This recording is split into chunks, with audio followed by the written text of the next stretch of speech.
ওই যে দাঁড়িয়ালে একটা বসা আছে না, এর নাম মাসুদ, মেডিকেলে পড়তো।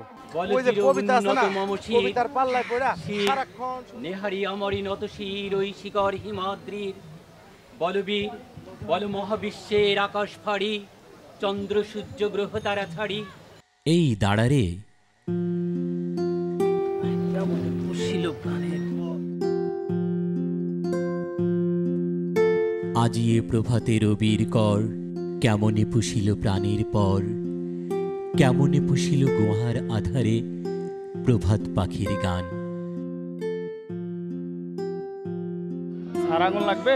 ওরে না রে, আমি জানি সিগারেট খাওয়া স্বাস্থ্যের জন্য ক্ষতিকর। ওই কলেজে পড়ার সময় বন্ধু বান্ধবের পাল্লায় পড়ে একটু আধটু খেতাম আর কি। ওই নেশাটাই এখনো ছাড়তে পারিনি।